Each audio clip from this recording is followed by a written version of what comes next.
out there and everybody here. Let's take a moment and as people are coming in to center ourselves get back to our oneness with each other. We didn't go away from our oneness, we just got coffee, but sometimes it's good to come back together after the coffee and refocus ourselves on our time together right here. Breathe in.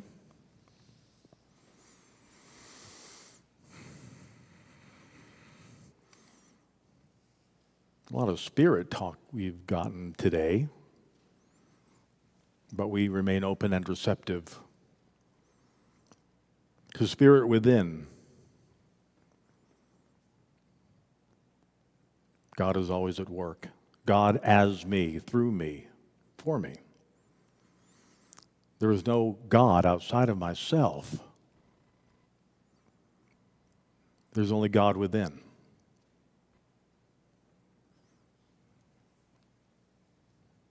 I am open and receptive to God's living spirit of truth. I am open and receptive to God's living spirit of truth. Let's affirm that together. I am open and receptive to God's living spirit of truth. And so it is. Look at all these dedicated truth students showing up and staying through midnight. Yes, I love truth. It's wonderful. It's terrific. It's great. But thank you for being here for this workshop. It's a quick little workshop for an hour. I love doing workshops and I love doing retreats. Retreats are one of my favorite things. One of the retreat centers I use most often is Trinity Conference Center in West Cornwall, Connecticut. And they're owned by Trinity Wall Street. And they have the best food. One of the great reasons to go to a retreat center is food, right? Well, it's all an experience. It's on the river. It's on the Housatonic River, and it's just beautiful. And there's a chapel that you do the main workshop, and then you go back to the place where you stay, and there's the living room with a fireplace. It's just really a very special little place in Trinity. So I love going and doing workshops there.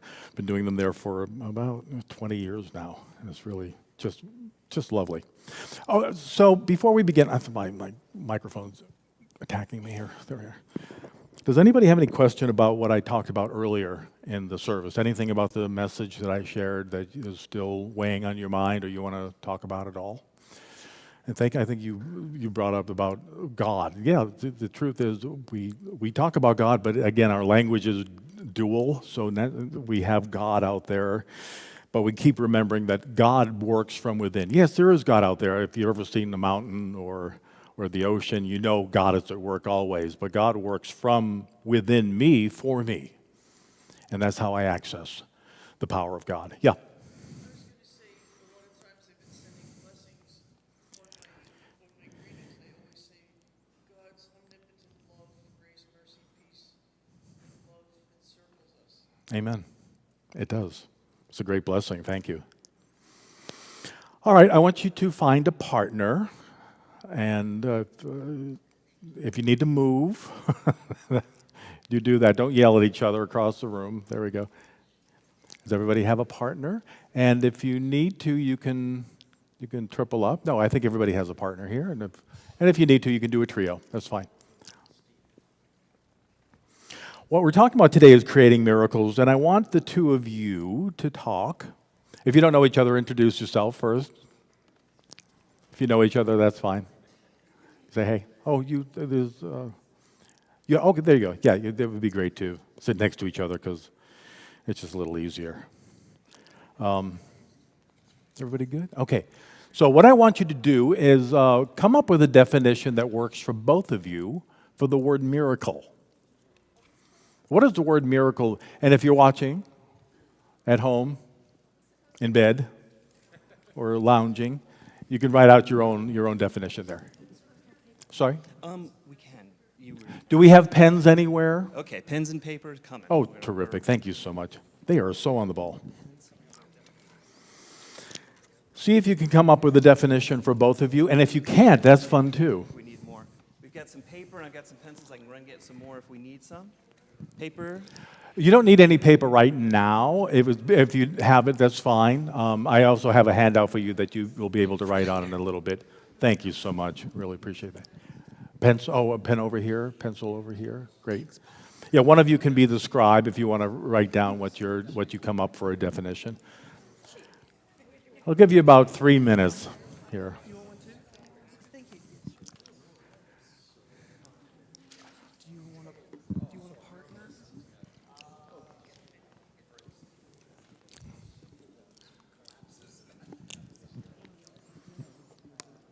Okay, wonderful.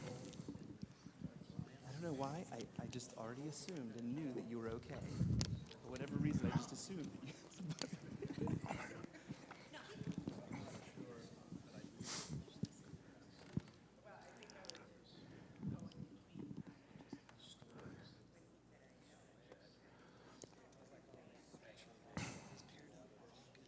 We're doing good, yeah.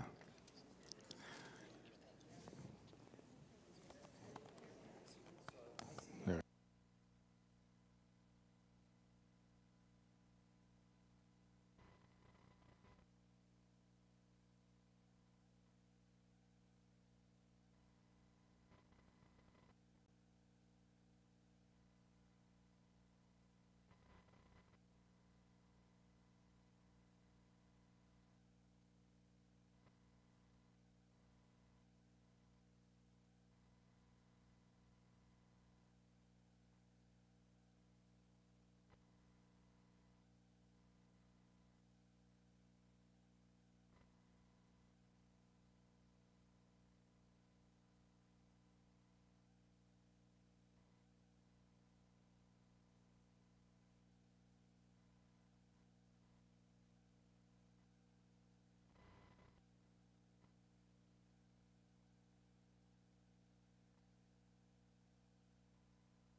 Turn the microphone on. Yes, we'll come back together in about a minute or so.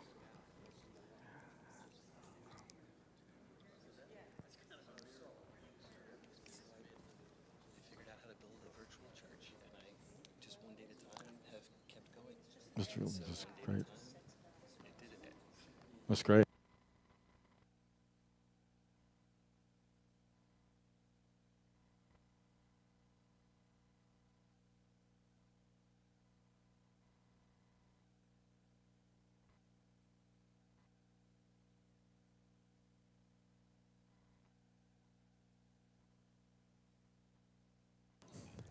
Okay, thank your partner for sharing. Thank you for sharing. All right, let's get responses. What's a miracle? Yes. Oh, we have a microphone because I think we're going to be on microphone on for the folks at home. Hello. Yes. So we decided on the definition as being a positive experience or revelation that we consider to be outside of what we normally would consider possible. Oh, okay. Outside of what we considered possible. Excellent. Thank you. When all the thoughts I am used to, even the good ones, stop, and we settle into spirit, things you wouldn't expect come through, a different feeling, a sense of peace, healing, beyond just the human realm. Blessings and joy come through. Terrific. Thank you. That's great. Anybody else? Yeah, over here. Making you run today. Look at that. Good Yes, thing you have get your good shoes. exercise. We have a miracle. It's an amazing beneficial event that defies rational expectations and feels divinely initiated. And it usually drastically changes the trajectory of the lives of those involved. Excellent. Thank you. Anybody else want to share? What'd you come up with? You answered to me. Okay. Hope. The flow of the universe. They are happening all the time. Would you share that one more time? Hope. The flow of the universe. They are happening all the time. That's lovely. Thank you. It's very poetic. I love that. It's great. An experience that expands our reality. An experience that expands our reality. Cool. Great. Does that work for everybody? Do all these work? Do you disagree with any of them? Yeah. A miracle is boundless. A miracle is boundless. What do you mean? Oh, sorry. Yes. Thank you for reminding us. A miracle is boundless because it has no limits, and it's a surprise, usually. Cool. Thank you. But what is a miracle? You've described what the effect is. What is the miracle itself? Yes, Amy. Oh, hold on one second. We need the microphone. Sorry. He needs roller skates. For me, it is the activity of grace, that it doesn't rely on even exchanges, and it doesn't rely on my ability to conceive of it to take place.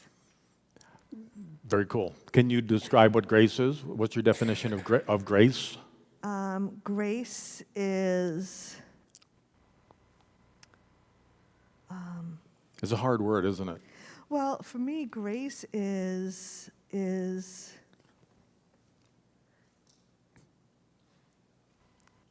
doesn't, like, it's not something that I have to earn. Correct. It's not something that I have to beg or borrow or strive for. It's something that I simply need to allow and be open to. And actually, I take that back, because I don't even have to be open to allow it for it to take place. Correct. And what is grace? You What is- described what how we accept it, certainly. But what is that thing we call grace? I think grace is unconditional love. Got it. Bingo. That's it. It's just the unconditional love of God that we don't work for. We don't, that it's not an earned thing. It's just what we have. It's what God is. Thank you. And I'm also feeling in miracles, there's synchronicities when God brings people together at certain times to make things happen. And they all click together with love, care, and prayer. Yeah, absolutely. Thank you. So having said that, what is a miracle? What do you want, Paul? What do you want? What do you ask me? When you're in the presence everything's a miracle. True. And what is a miracle?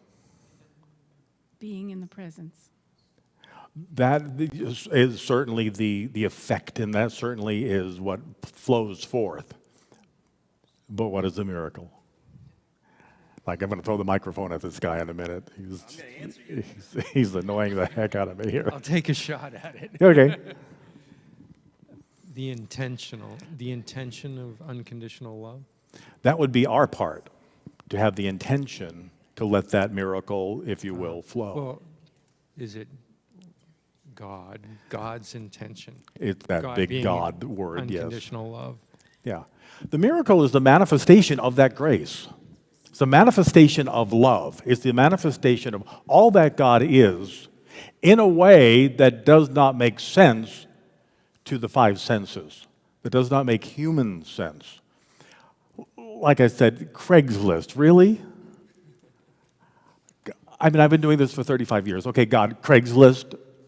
Now, is that me? You know, one of those things, is that me or is that God? We get a little confused about how do I know it's God and how do I know it's me?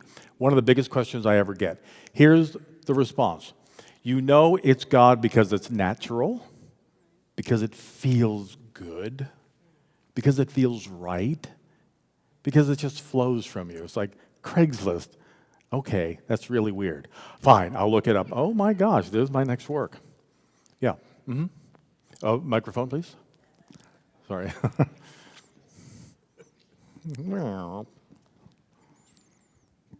The divine intervention has got the best intention. One more time. The divine intervention has got the best intention. Oh, absolutely, yes. I don't even think of it as intervention as much as the love of God that just is always, Paul, Amy, Arlene, are you listening? I'm trying to listen to God. That's God.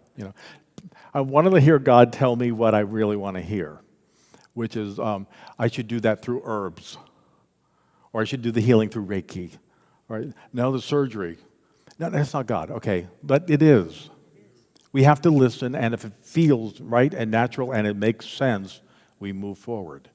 So the miracle is God showing up saying, do the surgery, do Craigslist, do whatever it is that you hear in the still, small voice, and you move forward to do that. You said you had a sense of miracle that you wanted to share. Yeah, Revelatory experience, something that opens me up and helps me realize the connection of God, and that the answer is really kind of all the answers work in that scenario. So if it's heads or tails, both are great, wonderful solutions in that case. Sure.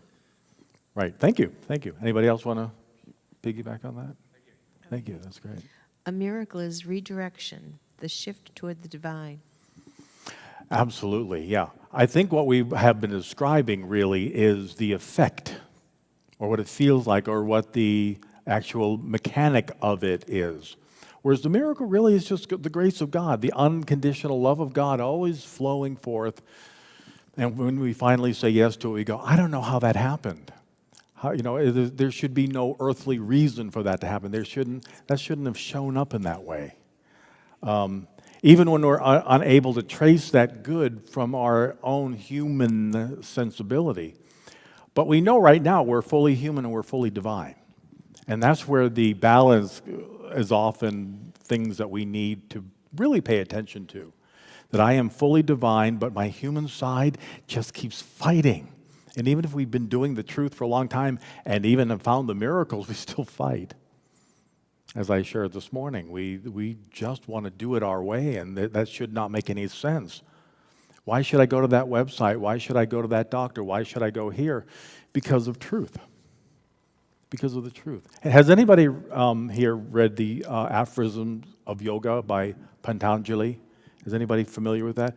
Very ancient guru who said, we are capable of reaching a state of awareness in which miracles can be performed. So how do we get to that state where we allow that openness, we allow that miracle, the unfolding of a good that I have no idea how it's going to show up? How can I get to that state? Well, Patanjali has a number of ways of doing that we're going to talk about in a few minutes. There are 5 aphorisms I'll be sharing with you that might be helpful as you're doing your work and opening up more to spirit. Now, I mentioned earlier that I worked in the Silent Unity telephone prayer room for 3 years. 3 years of praying with people, maybe about 100 to 150. They're taking more calls, I understand now. 150 or so prayer calls a day. Now, you'd think you'd be really tired at the end of 8 hours, but I was energized because there was spirit moving through me. If it was something else, if I was on like a customer service line, I would be totally exhausted, which I've done. I've done telemarketing, and that was really not a lot of fun. But people calling for prayer from all over the world, even in languages that I didn't understand.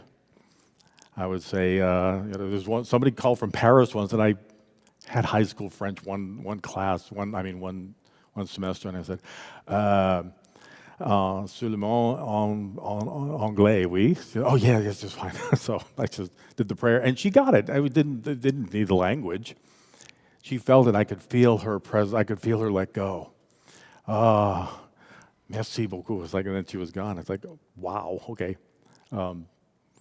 But I got to know the reality of miracles when there didn't seem to be any way that something could happen.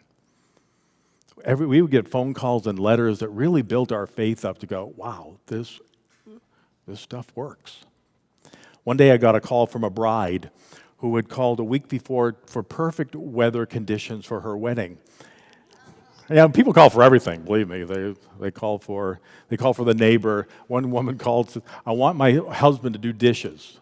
He refuses to do Silent Unity, make him do the dishes. I'm like, I don't have any prayers for dishes. I said, divine order is at work. Your husband knows what to do and how to do it. Herbert! Then she hung up. It's like, okay. He knows what to do, and he does it perfectly, whatever that might be. So I got a call from a bride who wanted perfect weather for her wedding, and she called the next week. And she said there was a lot of rain in the area. It kept raining the whole week. But she said, you're not going to believe this. I'm like, try me. It was always like, sure. She said, it did not rain on our side of the street. On the other side, it was all rain. And after they kissed, they started to move into I think there was a barn or something there outside, and the rain started following as soon as they were. Can you believe that? I said, yes. It happens all the time. There was a Unity minister named Audrey Palmer, and she said, Paul, I was driving to a guest speaking engagement, and it was, the sheets of rain. And she said, I had to pull over. I really couldn't see anything. And she said, I as a minister, finally she said, oh, prayer. I'm a minister, and I keep forgetting we pray. So she said, I went into prayer. And what she heard from Spirit was, there is sunshine in my soul today, the old hymn that we sing in Unity. It is glory. So she began singing it, and she said, Paul, I'm not kidding. She said, the rain opened up, and there was sun on the highway, but it was raining on both sides. She said, if I wasn't there, I wouldn't believe it. But it happened. She said, I kept singing it. There is sunshine in my soul as driving down the highway, and it was like just parted. That's the miracle. It's the manifestation of God's love at work in ways that we do not know how, but it is not for us to know. Mine is just to say yes. My job is to say yes to the good. One day I got a telephone call from a grandmother whose 5-year-old was in a coma. The doctor had a chance of recovery, and if he did come out of the coma, the doctor said he would be a vegetable. So just prepare to say goodbye to him. And she called and she said, I know God is all that there is.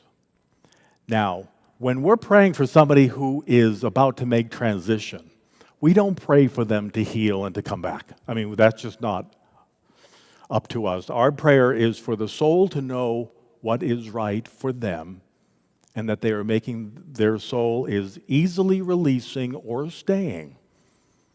And our job is to know that this soul is making the right choice for him or herself. What I was about to pray that, I opened my mouth, and what came out was, your grandson is whole and well, and he's surviving this. That was not my words, because I had a different prayer here. And I'm like, Papa. And I looked over to make sure the supervisor wasn't looking at me, because we're not supposed to do that. And it was not me. It was spirit within. And as soon as I said that, there was a crackle on the line. There was like this electricity, and she said, did you hear that? I said, yes, I did. And she said, I know you're telling the truth, and I will call back. Now, the calls in the prayer room are random. It goes in a circle and is computer generated. And I got the same woman a half an hour later. Way. And she said, were you the guy I just prayed with a little while ago about my grandson? I said, yes. She said, he's up and he's eating. And the doctors don't know why or how it happened, but we do.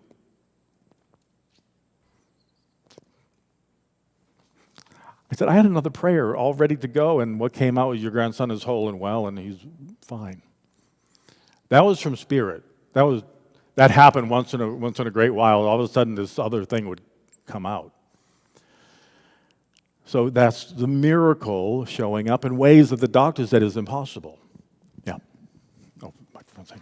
I was studying Proverbs 16:1. It says, you prepare the heart, and God does the work. Yeah, isn't that great? Yeah, beautiful. You do your work. You open yourself up to the good. And, it's not up to me whether their child is going to, we're not praying for people to stay here. Do we get that? There was a family of a woman who was about to make transition. They were praying that she would stay there, and she came out of the coma long enough to say, stop praying. I gotta go. And they were like, okay. And 5 minutes later, she was gone. But we can keep people here, and if they have to move on, then that's their choice. We have to say, your will is done. Whatever you want, it's up to you. This is yours. My dear friend Carlos, who was an associate minister, said he was praying, thy will be done, and hear the voice of God say, no, your will be done. This is up to you. What do you want? I'm here for you. What is it you want? Are you clear? Like, your will is my will is your will. What is in your heart while you're here, your creation is why you're here. You're creating your life over and over and over again. That's the miracle. So he's out of a coma and he's eating. Thank you for your prayers. Like, that is the work of Spirit. We're open and receptive. In silent unity, when you call, the worker, hopefully, is open and receptive. Sometimes it's a little difficult when we keep getting calls over and over again from some people that are what we call frequent callers. And then you have to put your ego aside and go, we just prayed with you, dear one. Thank you.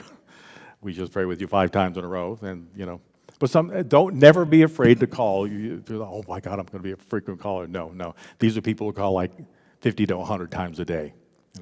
Yeah, we have them, and we just bless them. And one time, one of them called, and they said, this is me, I just wanted to let you know that I have found a healing, and I'm not going to be calling you unless I really need the prayer, but I have found the healing.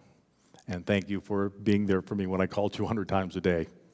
We just remind you, we are praying with you, and the Spirit is at work. In a very loving way. Even the 300th time they call, we are there and knowing the truth that God is at work no matter what's going on. Has anybody here have you read There's a Spiritual Healing? There's a Spiritual Solution for Every Problem by Wayne Dyer? It's a wonderful book. I highly recommend it. It's very clear and it's very succinct about how to create the miracles that we're looking for in our lives. And Wayne Dyer has actually shared about Tenaglia and his 5 aphorisms that he said were very powerful tools to help us bring forth more of God, more of this energy, more of the miracles that we're looking for. So an aphorism is simply a concise statement of truth or principle. And let's go through some of them. And if you have any question about them, we'll stop and share. The first one is, I'm really old school. I write on easels. I know I need to get up to date with PowerPoint, but just like writing. The first aphorism of Patanjali is, when we deny God within, we deny God everywhere. Why is that? Why do you think that's a truth or an aphorism of truth, a statement of truth? We're connected. And where are we connected? How are we? Where and how are we connected? Well, exactly. It's part of it. It's within us. Yeah. Eric Butterworth used to say that the oneness isn't like oneness with God isn't like a raisin in a cookie. It's more like the sugar and the flour and everything. If you took the sugar away, it wouldn't be a cookie. But it has to be part of it, so the cookie and the flour the flour and the sugar make up the cookie. You cannot, it's not like pulling it part of it. So you are truly and essentially made up of light. Therefore, you are God in expression. And I would invite you not to say you're higher and your lower self, because then we're dividing ourselves again. You are all God. In this light shift expression, and you're perfect as you are. Do we get that? You're perfect? Perfect doesn't mean flawless, it means whole. It means there's nothing missing from you at all. There's nothing missing from a child of God. So just know that you have the power within you to have whatever life you'd like to have. Excuse me. So in our unity teachings, we have denied God within. How do you deny God within? How have you done that? On a daily basis, maybe? When you shame yourself. And how do you do that? Oh, here we go. The microphone, sorry, we're online there, yeah. Well, when you beat yourself up about every mistake you ever made in your life. And what are some of the things you might have said about yourself at certain times? Oh, something I have said about myself are, I don't have to be that honest. No thanks. I don't know if you'll feel comfortable saying it. It's pretty bad. Fine. Yeah, I'm not saying let's get down and dirty and have a cup of coffee and say, tell me exactly what it is you think. But general, I think we can all imagine, because we've all been there. We've all said really, really awful things about ourselves, right? Really awful. Really, really awful things, like things that you would not accept from anybody else. Nobody in the world. Yeah. Yeah. Wouldn't say Yeah. it to anybody. No, you wouldn't tell anybody else the garbage we tell ourselves. It's terrible. Yeah. What we do is we misuse our I am. If you've been around Unity for any length of time, you know that I am is our name. And when you apply I am in a negative way, I am garbage, I am not worthy, I am not hot, I am always going to be alone because nobody will love me at this age or in this condition or blah, blah, blah, blah, blah. When we apply our I am, we're saying God within me is not worthy. God within me is not lovable. God within me is sick all the time. God within me has 5 colds a year. And on and on and on we go. I am not hireable. We just do that number on ourselves, and that's when we deny God within with our I am, or anything that's negative about ourselves, we're denying God everywhere, and then we wonder why we don't see it. Why? Well, God doesn't love me. No, I don't love myself enough to allow God to flow forth, and that's my real work, is to know that I am perfect just as I am. I am a God being. It's not part of me that's a God being. I am fully a God being, expressing as human in this light formation, but I am fully human and fully divine right now. So I invite you to meditate on that. Where have you denied God? Okay, I have a handout for you. I think there, you know what, we always begin at the front, so I'm going to begin at the back a little bit. Okay. People in the back never, ever get all this stuff here. If you would pass those along, or pass them, you can pass it forward. And if you don't get one, I did 20 because I didn't really know how many people were going to show up. It's like even more than that, I think. So I just want you to focus on the top one. And the top one is if you don't receive one, if you're in the back and you're back and didn't get one. I want you to write this down. The top. The 5 biggest lies about me. Now let's reduce it to 3. We're only an hour. So the 3 biggest lies about me. And I don't care if it's something you heard or something you told about yourself. And you've got a little room there. Who doesn't have one yet? Are we good? Okay. But again, if you're in the back, sorry, if you didn't get one, I only made up 20 here, so. No, these are for you. No, I'm not going to be grading you on your soul work here. I'm saying you're perfect and wonderful just as you are. No, we'll do the first one. The 3 biggest lies about me. You should have them. I mean, I know what mine are right off the top of my head, so that's not a hard one. I'll just invite you to write them down. Again, you're not showing this to anybody. Be truthful. Be truthful about yourself, to yourself. That's why we're here. Somebody once said, I don't want to write them down because it's like, we've been saying them for 50 years. Writing it one more time is really not going to make that much of a difference. It might be helpful, actually, just to read it and see what we have been saying to give you another minute or so. I know, in black and white, or blue, blue and white. Just 3. Okay.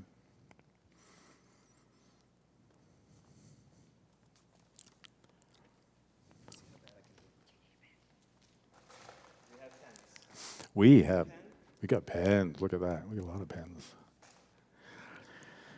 Okay, I'll give you another few seconds here.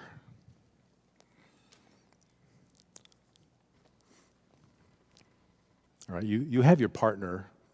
Go to the same partner. I don't want you to share necessarily what you wrote, but you can share if you want to.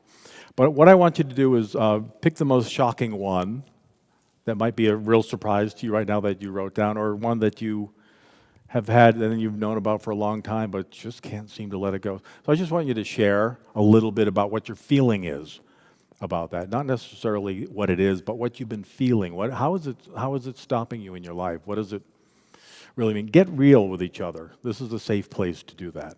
So you can trio up in the back if you want to. You can share with each other or be dual there. Just share for a few minutes. What are you feeling about that? How has it inhibited your spiritual growth to believe this or to use this in the way? Okay? We'll come back in a couple minutes. Mm-hmm. Mm-hmm. Well, is that an let me turn this off. Is that that you're a person? I'm sorry.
There we are, okay.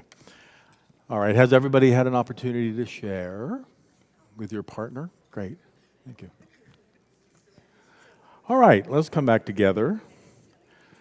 So what I would recommend, what I invite you to do, as we say in Unity, is to take a look at those and let them go.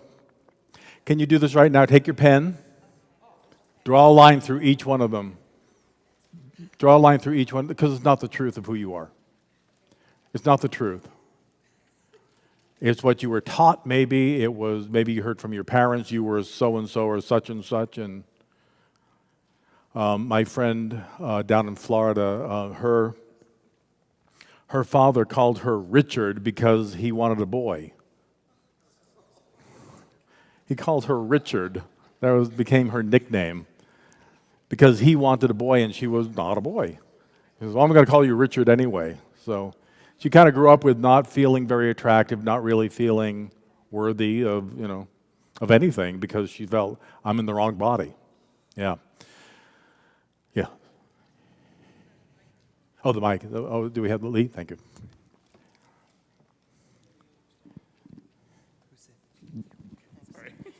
So this is actually true. My mother told me years ago, and then I did some investigation, and it turned out to be a true story. So there was a father who wanted a boy, and he got a daughter. And their last name was Hogg, H-O-G-G, and he named her Ima. She turned out to be an extraordinary artist, and she never changed her name. So she, Wonderful. For me, I'm a hog. Ima Hogg. I'm a hog. Yeah. This was the governor, I think, of Colorado, and he had another daughter named Ura. Called what? Ura. Oh, Lord. I think there should be an exam for parents sometimes. Like, all right, you promised to name somebody something with dignity, but they rose above it. Yeah, that's great. That's wonderful. Yes. One over here, Lee. Yes, I got a couple of things. I had a little joke about two people who worked with the IRS, and they said the work was taxing, and they had a son and named him Ira. But but I'm thinking of some of the things that our parents say to us that we wind up believing. Yeah. And I have to make this statement, if I may, for a moment. When people put us down growing up, we either feel we're going to live up to that, or we're going to turn the other way around and say, no, they're wrong. I'm going to go the opposite way. Right. And then I got to say, then we have to fight against all odds until we're even. Oh, hey, there we. But I want to say Very one astute. quickie. So in the miracle here, God is my engine, so I can use my ingenuity. Bless you. That's cute. That's very cute. I'm working on a talking book because I write these things with music. Yeah. Wow. Thank you. The thing is that I always say, if I could just say one quickie with a vocal thing. The Lord is our shepherd. Music is the staff of life. It keeps us of sound mind. So if harmonious accord, make a joyful noise unto the Lord.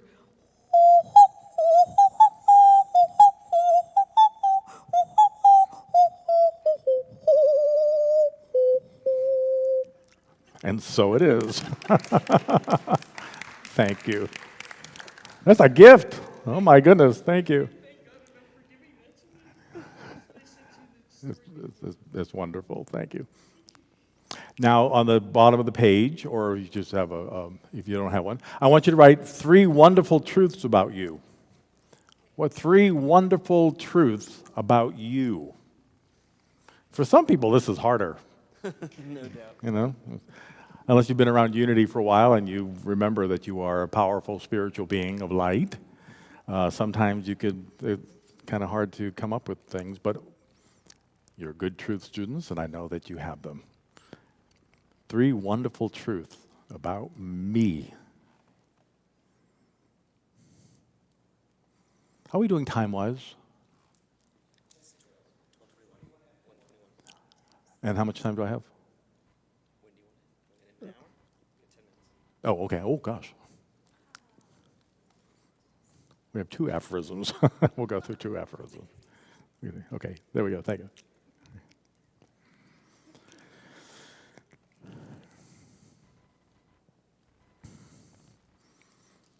I want you to shout out truth. I am creative in many ways. Writing, thinking, and painting. Writing, thinking, and painting. Excellent. Yes, you are. I am hot. Amen. Amen. Yes, you are. I'm hilariously funny. Yay. When I try, I succeed. When I try, I succeed. There's no try, Yoda. We just do, right? Yeah. It's we move forward, and it might not appear immediately, but we just keep going, and Spirit unfolds perfectly.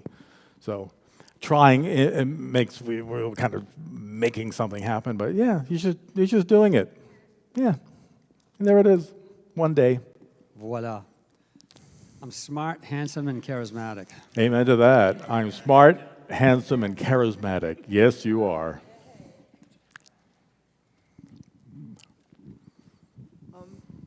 I'm loving, multi-creative through God, giving, and very, very grateful. I'm very grateful for what God has given me, as I've shared before. Thank you. Amen. Anybody else? You really did your work, didn't you? I am a sponge and learn so much from reading and other folks. I am a sponge. I am a sponge for good. Yes. Make sure that we add something like, I had a friend, she said, I want a husband, and she kept getting husbands that weren't hers. So I said, I think you need to add to your affirmation a little bit. I want my own husband. Really. I see people for who they are and I reflect their truth. I see people for who they are and what? I reflect their truth. Lovely. Thank you. I am love. I am generous. I am a good friend. Amen. That's lovely. I am a natural in relationships. One more time, out loud. I am a natural in relationships. I am a natural in relationships.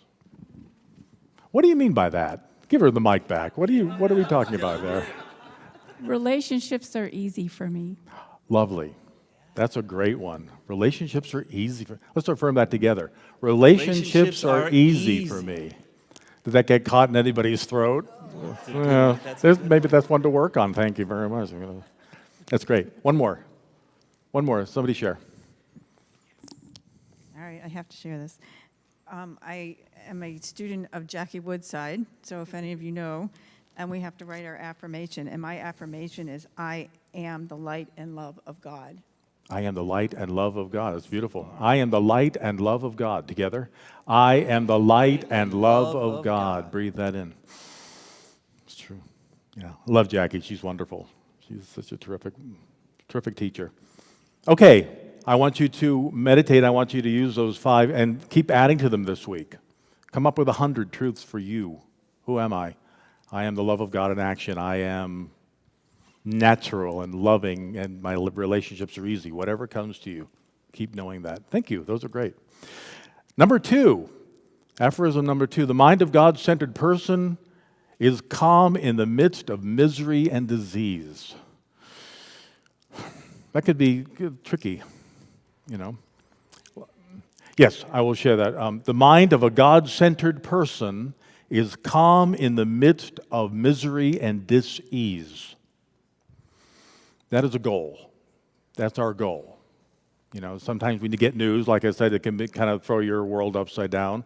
We all go through the valley of the shadow a number of times in our lives. And the truth is, you've got this. The truth is, God within you is stronger than anything that you're going through. Yes. Oh, I only have a few minutes left, so at the end, if I have any time, we'll do that. But I really want to get through this just to make sure. So it's just hold on to that, and we'll go through that. Okay. So our 5 senses want to tell us a different story. It just does. It wants to tell us that you're hopeless, you're not hot, you're this, you're that. So then we begin to believe that, and then we don't keep, I don't want to go to Unity because I really don't feel like smiling today. You know, this should be a place of authenticity and not just positive thinking. I really wish we could even get rid of the phrase positive thinking. I just don't like that term. It's just so glib in some ways. I like authentic living or creative living. Creative, authentic, you know, what do you feel? If you're not feeling well, this is the, you know, if you have COVID and everything, you want to cover up and not, you know, and maybe we'll bless you until you become negative. But we want you to be here if you're not feeling well. We want you to come in if somebody broke up with you. Then you need to be here. You need to be with your family who loves you. If you got a diagnosis about something, come here and pray with Mark. Pray with your friends here. This is your community. This is the place to be authentic with everything. My friend was a music director of a Unity church in Texas. And he said, I quit going there. I quit my job. I said, why? What happened? He says, well, I would go in, I would try to be authentic with everybody, and they say, oh, no, you're being negative. Here's an affirmation. I don't want an affirmation. I want a hug. You know, I want somebody to hear me. I don't want to know what Charles Fillmore said on page 14 of whatever. I just want to be heard and hugged and say, right? And then afterwards pray, you know, know the truth. But listen, hear people.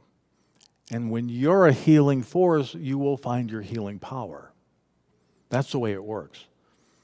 When you let somebody heal, that's why after the end of 8 hours, even when I had a cold at Silent Unity, I would leave there feeling great because I was praying and knowing the truth of other people. And I'm like, I feel good.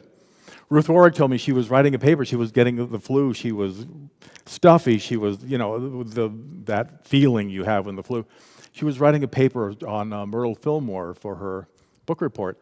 She said, Paul, by the end of it, I was fine. I was writing about her healing work, and all of a sudden, I was healed. Focus on God and let God do the healing through you. Patanjali wrote, God cannot express fully when I'm not at peace. I have to find the peace of God first. When you call Silent Unity, the first thing they say is, let's turn within and know the peace of God is at work, or something similar to get us quiet, to get us calm and centered, and then we can hear the truth. We do not play a role somebody assigned to us, because that will take your peace away. Do not let people tell you who you are. A friend of mine, a Unity minister, talked about a woman who came to him and said, I'm miserable. I hate cooking, but I have to do it. You know, I got a family. I've got to do this, but I hate it. I hate my life, and I hate all of it. And he said, well, how old are your kids? And she said, they're in high school.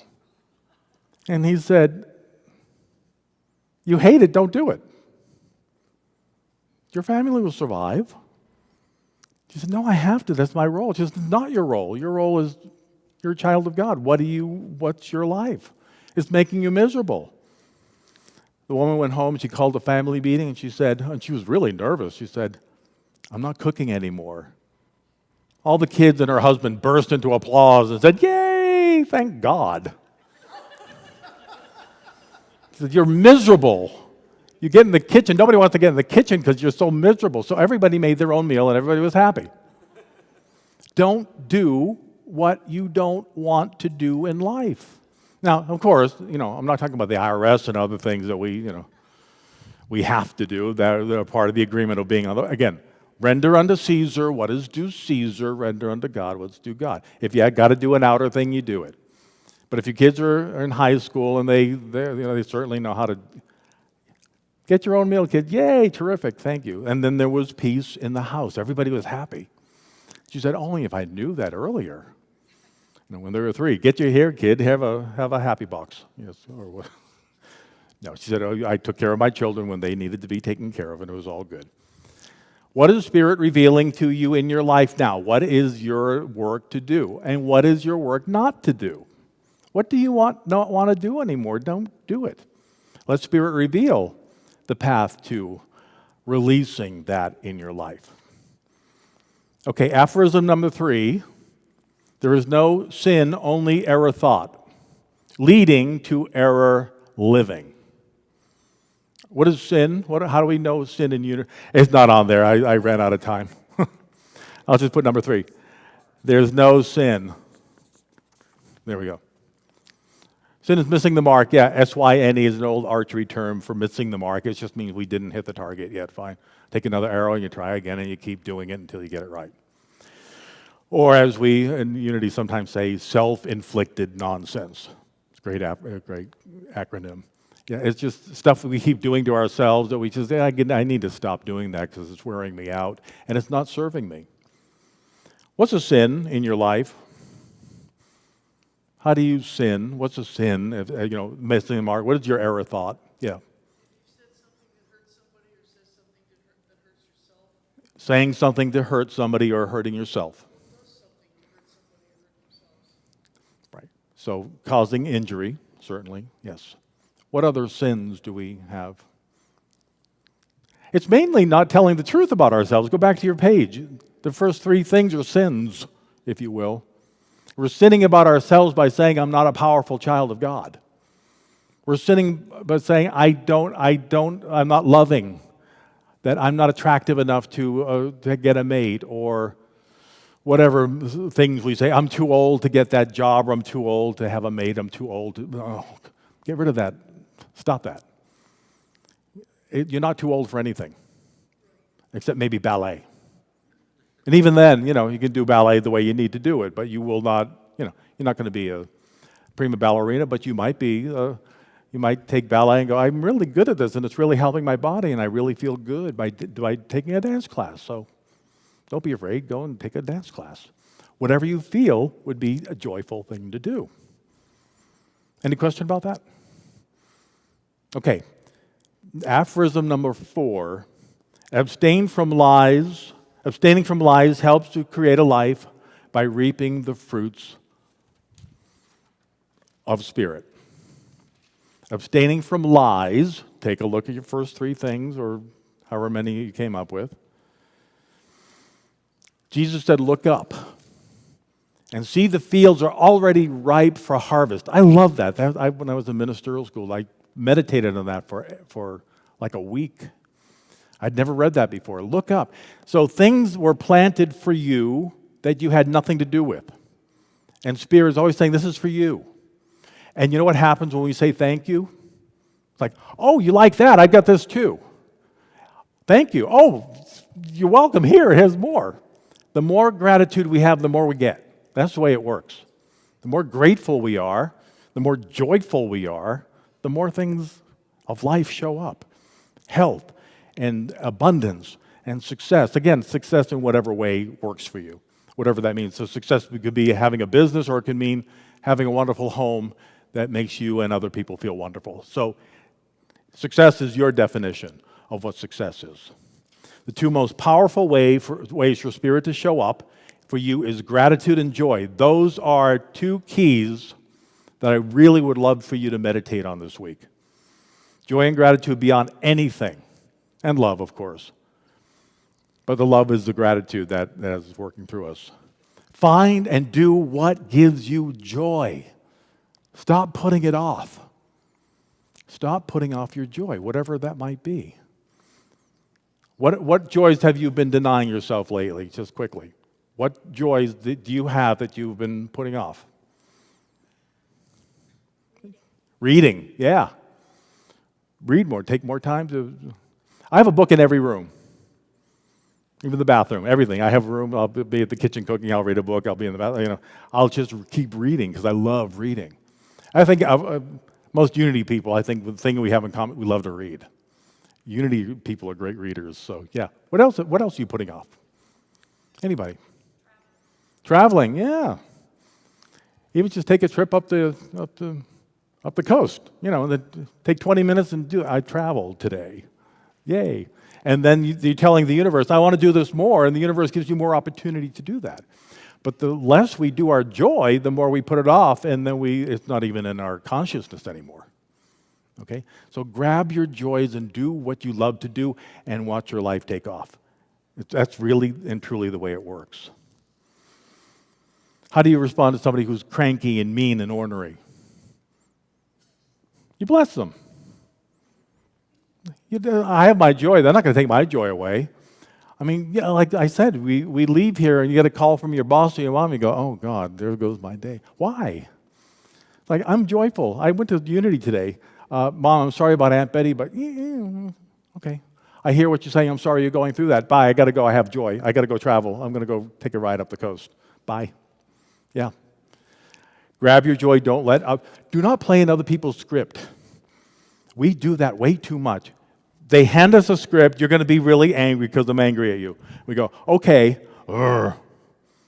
Instead of going, oh, no, that's not my script. That's not mine at all. The Buddha was, I love this, the Buddha was giving a talk and he had a heckler. He was just going on and the guy was like, you're an idiot, you're insulting, you're stupid. And the disciples were really getting mad. And this guy was following him for 3 days, just heckling and going, you're really an idiot. And the Buddha was just very centered and everything.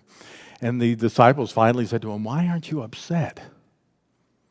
And he said, if somebody offers you a gift and you refuse it, whom does the gift belong to?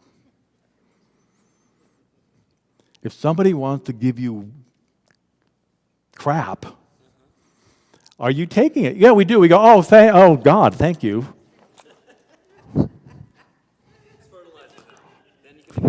And then you get really angry and you accept the gift and you put it on your table and you keep looking at it and you keep opening it. And But the Buddha said, if you don't take it, it isn't yours.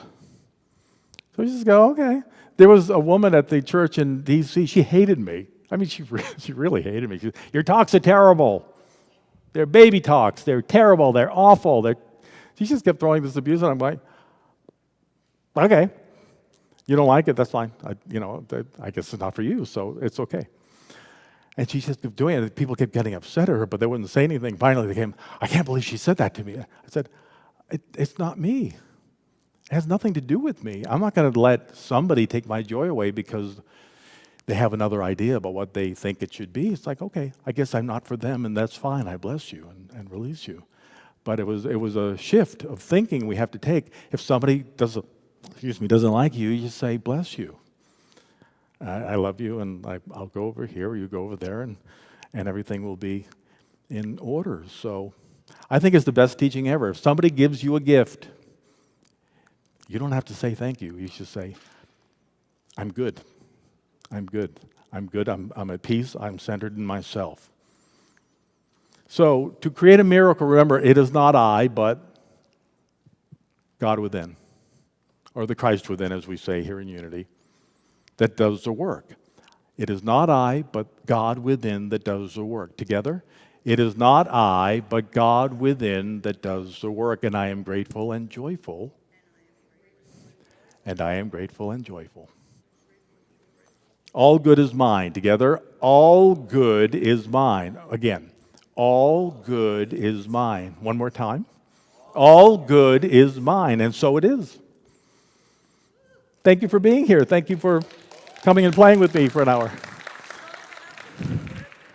I know I shared them, but I just kind of ran through them because we were running out of time and they're going to kick us out, and I just wanted to make sure that, and we're Unity, so sometimes we get a little loquacious about going on here.